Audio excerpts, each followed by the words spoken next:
Hola, buenas tardes chicos, ¿qué tal? Una vez más, haciendo uso de este medio para poder llegar a ustedes con la asignatura, ¿no?, de emprendimiento y gestión. Como ustedes saben, ya les he explicado la causa por la cual ahora lo estoy haciendo de este modo, pero yo creo que estamos bien, ¿no? Es como trabajar en Teams. Una vez más les digo que si fuera de todo lo que voy a hablar, ustedes todavía tienen dudas, pueden escribirme por interno. Ay, mil disculpas, a veces me demoro un poquitín en responder, insistan, menos en malitos, ¿ya? No es que me hago la creída, sino que a veces tantas cosas. Bien, vamos a iniciar, ¿no? Tenemos lo que son las técnicas de investigación en esta semana. Vamos a hablar sobre las técnicas de investigación, qué son, para qué sirven, cuántas existen, cosas así, ¿no? Vamos a ver un poquito sobre este tema. Entonces, ¿qué nos dice? Nuestros saberes previos nos preguntan si alguna vez le han encuestado.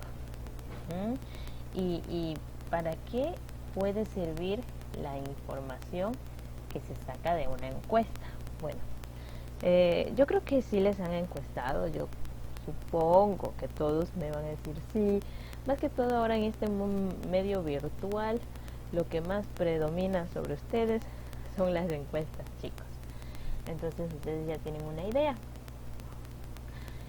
Y las encuestas, vamos a ver que están dentro de lo que son las técnicas de investigación. Vamos un poquito más a fondo con esto. Déjenme agrandar ahí un poquito, ¿no?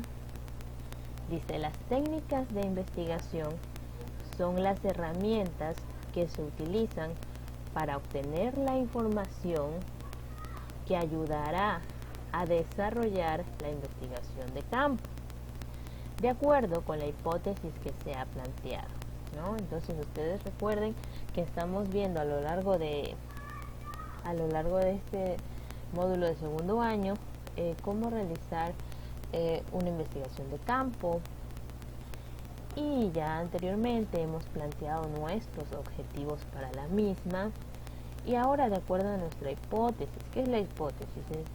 La hipótesis es aquella en la que se basa en una presunción de algo. Son frases o enunciados que tratan sobre lo que se está investigando, ¿no? Nos hemos planteado un tema para investigar, ¿no? Esa es nuestra hipótesis. Ahora, es importante recalcar, antes de continuar, que existen dos tipos de fuentes de donde obtenemos nuestra información. A estas se les denomina fuentes primarias y también fuentes secundarias, ¿no? Fuentes primarias y fuentes secundarias. Las fuentes primarias son aquellas desde donde el investigador toma información de primera mano, ¿sí? Toma investigación de primera mano, obtenida ya sea mediante la observación directa del entorno, a través de actores o fenómenos que se investigan. Entre las técnicas de investigación que pertenecen a las fuentes primarias, tenemos las encuestas, las entrevistas, las analogías, los experimentos, las observaciones, los grupos focales, ¿no? Aquí seguidito en nuestro texto nos dice, vamos a ver qué es la encuesta, pero bueno, la encuesta la vamos a ver ya mismito, ¿ya? Vamos a ver ahora qué son las fuentes secundarias. Las fuentes secundarias provienen a partir de información primaria procesada o contrastada con otras fuentes. Puede hacer referencia a información producida o generada por otros investigadores. Y entre las fuentes secundarias podemos citar enciclopedias, diccionarios, datos estadísticos, catálogos, resúmenes, publicaciones, entre otras, ¿no? Entonces, cuando hablamos de fuente de datos primarias, es esa información obtenida expresamente para la investigación en desarrollo. Esta nos provee un testimonio o evidencia directa sobre el tema. ¿Qué ventajas podemos decir de las fuentes primarias? Una de las ventajas es que cuando aplicamos esta, obtenemos información de primera mano. Y las desventajas es que es inútil si no se realiza una apreciación crítica de lo que se está investigando. Ahora, las fuentes secundarias, como nos dice, provienen a partir de una información que ya fue procesada por otro investigador, ¿no? Ustedes saben que para que haya una enciclopedia, un diccionario, datos estadísticos, quiere decir que otras personas ya hicieron toda una investigación sobre determinado tema, lo han plasmado en una de estas cosas que nombramos, enciclopedias, diccionarios, datos estadísticos, catálogos, etcétera, ¿no? Esos otros investigadores han plasmado su información en uno de estos. ¿Y qué hacemos nosotros cuando queremos saber sobre un tema? Podemos acudir a ellas, pero no quiere decir que nosotros las hemos desarrollado, sino que estas más bien son una ayuda en nuestra propia investigación. ¿Qué ventajas podemos decir de las fuentes secundarias? Bueno, que estos datos generalmente se consiguen con mayor facilidad, ¿no? Y esto va a ser o va a causar ahorro en costo y tiempo en comparación a que nosotros apliquemos las fuentes de datos primarios, ¿sí? Nos ayuda a identificar mejor el problema que estamos investigando. Nos ayuda a desarrollar el planteamiento del mismo e identifica variables claves. ¿Qué desventajas pueden haber de estas fuentes secundarias? Una de las desventajas, es que sus datos pueden estar desactualizados. Les digo algo, por ejemplo, miren, otra persona investigó sobre un tema específico hace algunos años, ¿no? Qué sé yo, más que todo cuando se trata de tecnología. Imagínense nosotros ponernos a hacer una investigación para un tema de tecnología ahora, en la actualidad. Entonces, esa información que ya está ahí disponible hace algún tiempo, obviamente, hablando de tecnología, va a estar desactualizada ante nuestro presente, ¿no? Y que a veces, dependiendo de los temas que elegimos, otra de las desventajas es que rara vez una técnica que ya, una fuente secundaria que ya cuenta con diferentes temas, no siempre va a satisfacer nuestras propias necesidades de lo que queremos nosotros plasmar en nuestra propia investigación, ¿no? Ahora volvamos a las fuentes primarias. Decíamos que entre estas tenemos la encuesta, que es la que vamos a hablar ahora brevemente, y vamos a ir hablando de hecho un poco de cada uno de ellos, pero nos vamos a centrar ahora en lo que es la encuesta. Dice que debe establecerse qué se va a preguntar. Cuando aplicamos la fuente primaria, que es la encuesta, debe establecerse qué se va a preguntar. Si serán preguntas abiertas o cerradas. ¿Cuál será el medio de comunicación que se utilizará? ¿Cuántas encuestas se van a realizar? Y para esto se emplea un muestreo estadístico. ¿A quién y en dónde se va a encuestar? ¿Sí? Las respuestas deben proporcionar la información que se busca, facilitar la tabulación sin cansar a la persona encuestada, y deben considerar sus propias necesidades. Antes de realizar el diseño de la encuesta, hay que analizar en detalle el entorno de las personas a las cuales se va a encuestar. Nosotros, como investigadores, elegimos realizar una investigación sobre determinado tema, ¿no? Lo primero que hacemos es ver bien qué es lo que vamos a preguntar para que estas preguntas o las respuestas que nos proporcionen las personas a quienes se va a encuestar nos ayuden realmente a tener esa información que nos va a ayudar sobre el tema que estamos llevando a la investigación, ¿no? No es que elegimos cierto tema y luego vamos a poner preguntas que no tienen nada que ver. Entonces tenemos que establecer muy bien qué se va a preguntar. Si serán preguntas abiertas o cerradas. Miren, cuando se aplica una encuesta, lo más recomendable es trabajar con preguntas cerradas. ¿Por qué? ¿Cuál es la diferencia entre las preguntas abiertas y cerradas? Las preguntas abiertas son aquellas donde yo le doy la oportunidad a la persona que va a responder de expresarse como ella quiera. Les digo un ejemplo. ¿Ven? Si yo digo, ¿a dónde te gustaría viajar? ¿Costa, sierra u oriente? Esa es una pregunta que yo le estoy poniendo ya sus opciones. Tiene 3 opciones. ¿A dónde te gustaría viajar? Costa, sierra, oriente. La persona que me va a responder puede elegir entre esas 3 opciones. Ese es un ejemplo de pregunta cerrada. Forzo a la persona que me conteste exactamente entre esas opciones. En cambio, una pregunta abierta es si yo simplemente pongo así, ¿a dónde te gustaría viajar? Y ya, cierro la pregunta y la persona que me responde puede ponerme, me gustaría viajar a Nueva York, a París, a cualquier otra parte, si es posible me dice las causas. Entonces, esto no es recomendable porque si uno aplica una encuesta o cuando aplica cualquier técnica de investigación, no se queda solamente allí, y ya lo vamos a ver en las futuras clases, que todo está enlazado a un proceso, que luego viene el tabular datos, que ya ustedes van a ver luego de qué se trata.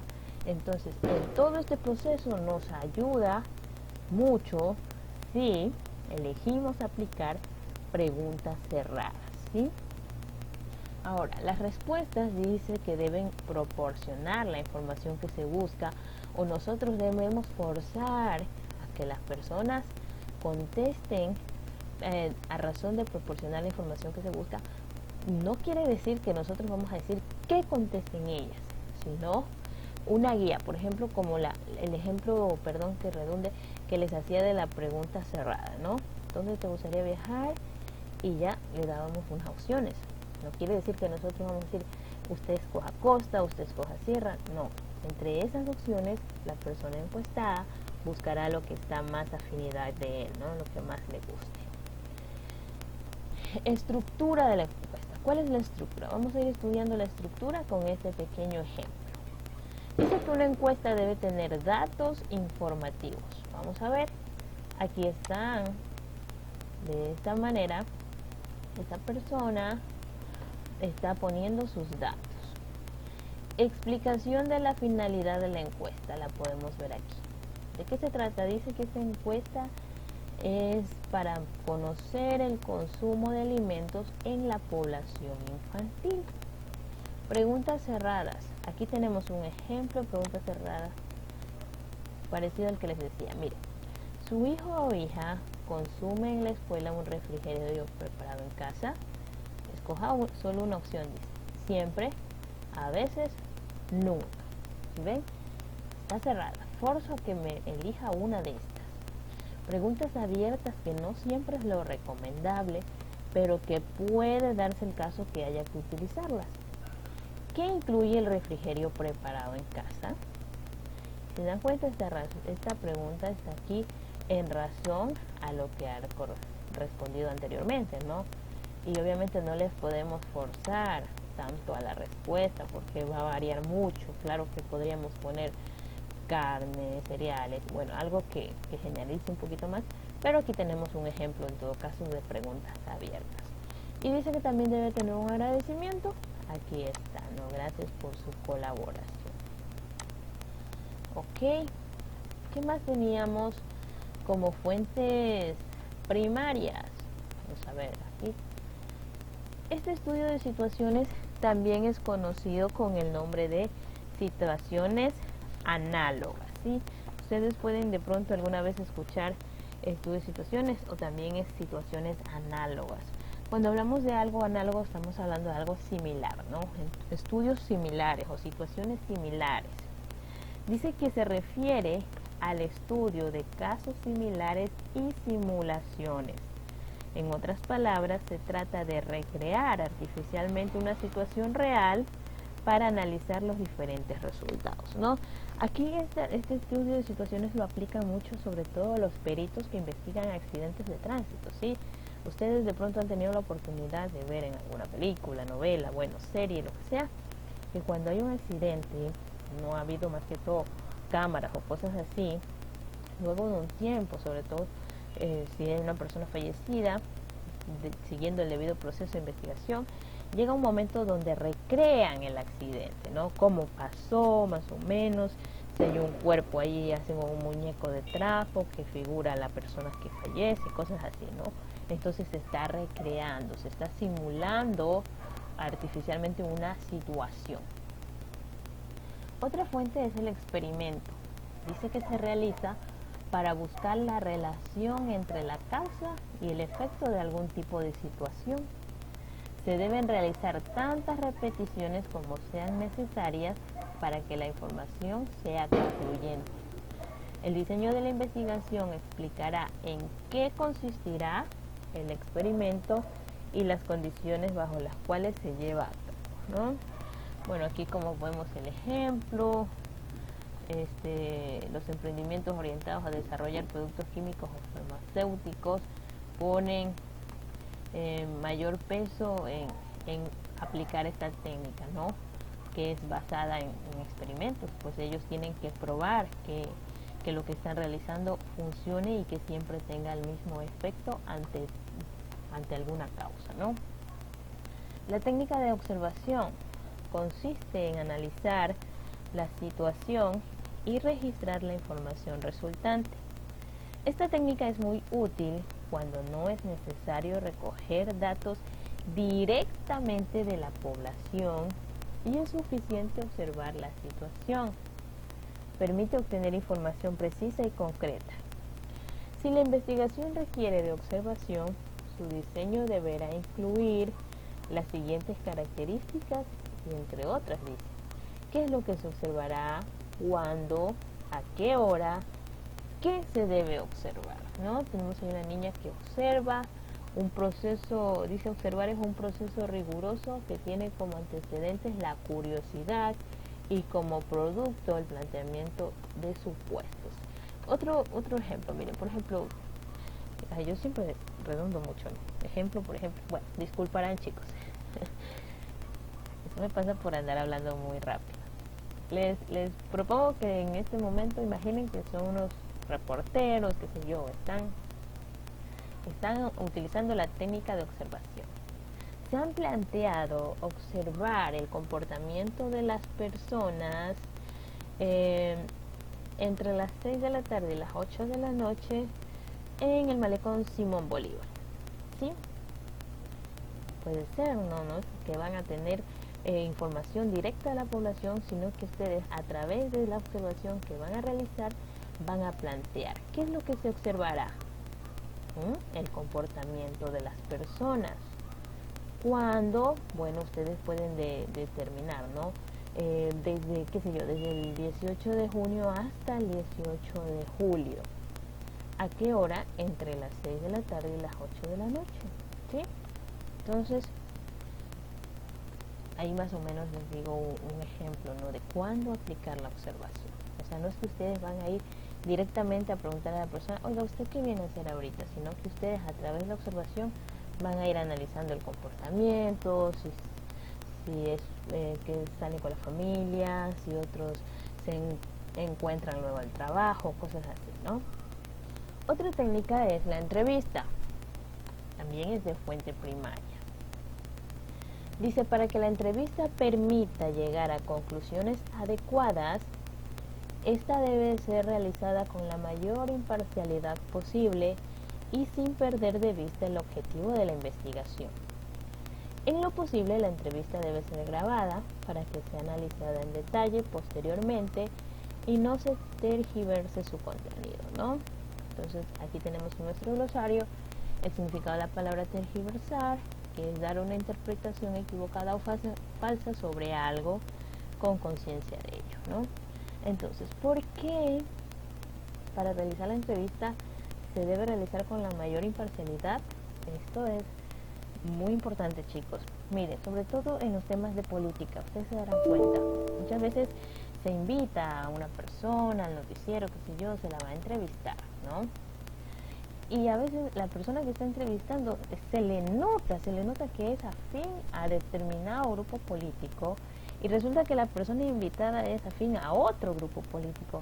Y es que trata de hacerle caer, es como que trata no sé, de llevarle la contraria o de hacerle quedar mal, no sé ya. Entonces esto no se debe realizar.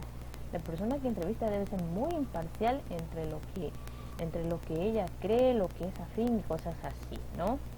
Y debe tener un tema específico la investigación, perdón, la entrevista que se está realizando, ¿no? Que se hagan preguntas afines al objetivo que se está llevando a cabo, ¿no? En lo posible debe ser grabada, esto cuando no se la realiza en vivo ante un medio de comunicación o televisión, radio, lo que sea así, sino que a veces también los periodistas, reporteros, pueden obtener cierta entrevista privada, entonces en lo posible debe ser grabada para que luego no se vaya a decir, bueno, tal persona dijo esto y en realidad no. Entonces es cuando se aconseja que se haga esto para no tergiversar lo que han dicho la persona entrevistada.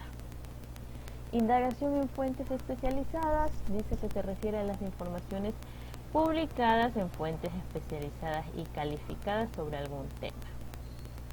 ¿Sí? Por lo tanto, el diseño de la investigación también deberá señalar las fuentes de las cuales se podría obtener información. Esto, ¿cuándo aplica, chicos? Por ejemplo, cuando investigamos en internet, debemos hacerlo en fuentes verídicas especializadas. O sea, para una investigación no me van a poner Wikipedia ni el Rincón del Vago, etcétera, etcétera, ¿no? Tienen que ser fuentes especializadas, fuentes confiables de donde yo saqué esa información.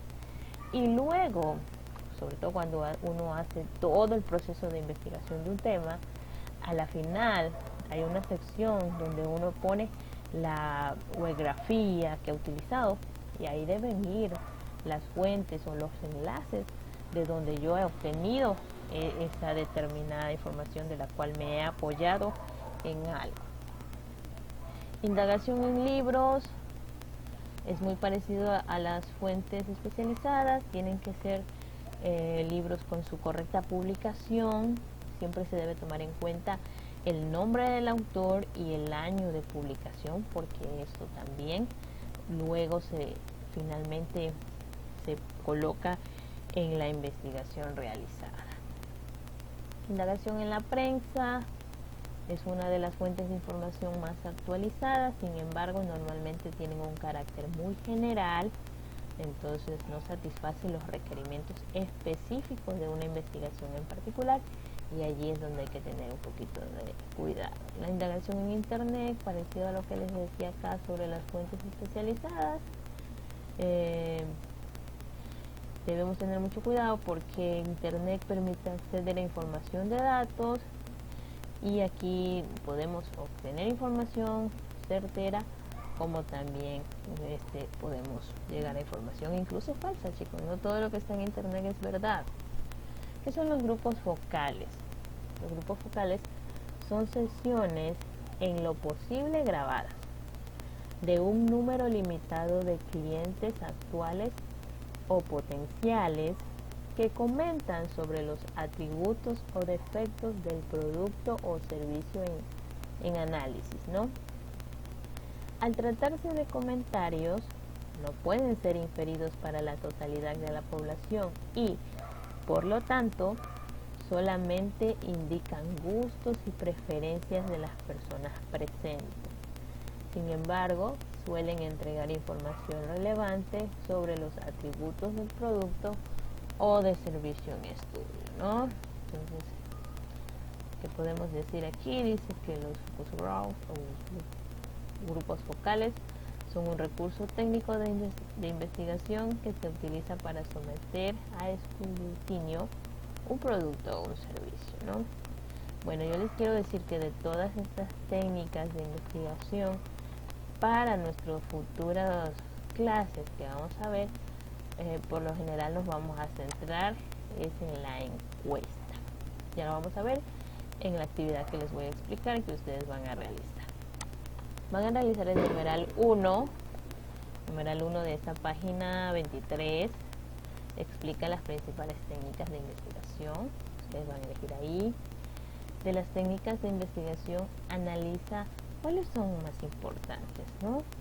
Ustedes van eso a hacerlo a su voluntad, no elegir cuáles creen. De la actividad investigativa sí van a hacer el numeral 3 porque ya también se los dije a la cuenta que son preguntas abiertas y cuáles son cerradas en el contexto de una encuesta.